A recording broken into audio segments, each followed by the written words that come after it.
Good morning. My name is Alana Gaitan, and I am a fifth grade teacher, and I am enrolled in the TESOL program at GCU. If there was ever a good time to talk about my disposition to teaching and why I teach, it would be now. It's 6:45 a.m. on Tuesday morning after a 3-day weekend in which I was sick as a dog all weekend. So definitely needing some motivation to get out the door and be ready for my day. When I get to work, I will have the pleasure of teaching 27 fifth graders all day long. And when I think about the strengths I have as far as dispositions, I would say my students would tell you that I have high expectations and that everybody can learn. I think it's important to identify where a student is in their growth and find that zone of proximal development to get them to the next level. The expectation for all my students is that they do their best and that they show progress.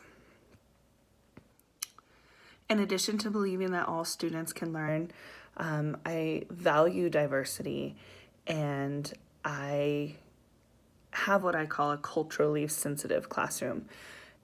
For me, it's really important, and it was actually my undergraduate work was in multicultural studies, to explain some of those biases kids come with, especially rural kids without living in a very diverse population, and to also constantly be thinking of how the curriculum we have is attuned and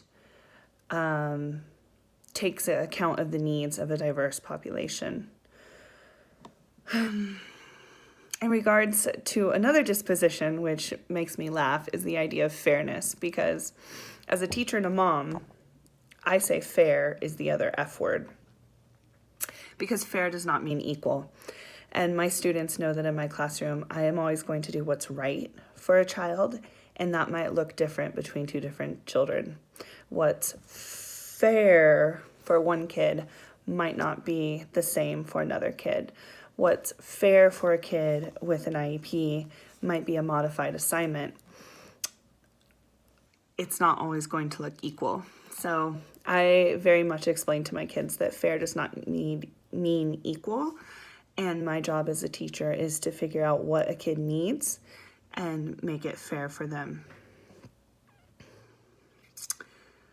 The other dispositions, I think one that I definitely could work on is my professional conduct.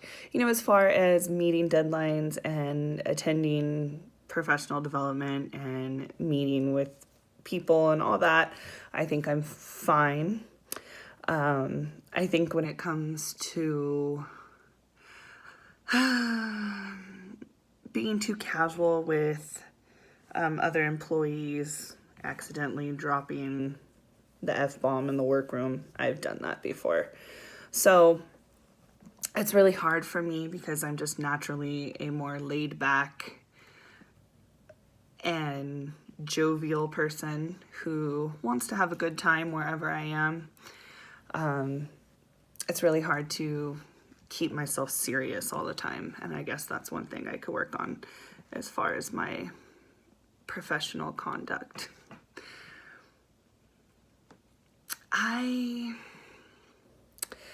When I first came into teaching, what I was thinking of was, what's a way I can make a difference on this world?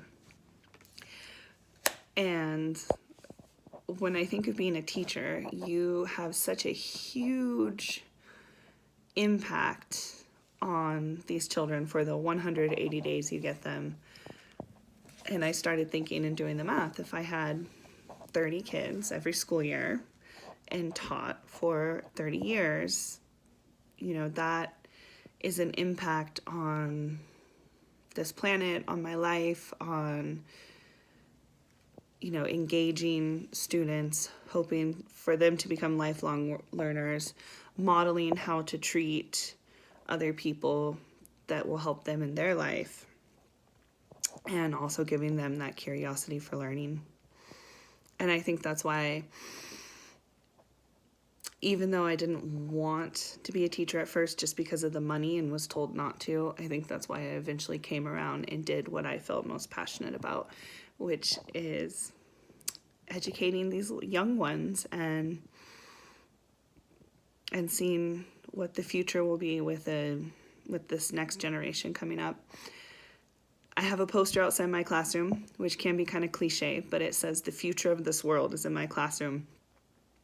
And when I go to work each morning, that's what I think about, is that I have the future of the world in my classroom, and what impact can I make that will eventually impact the world in a positive way.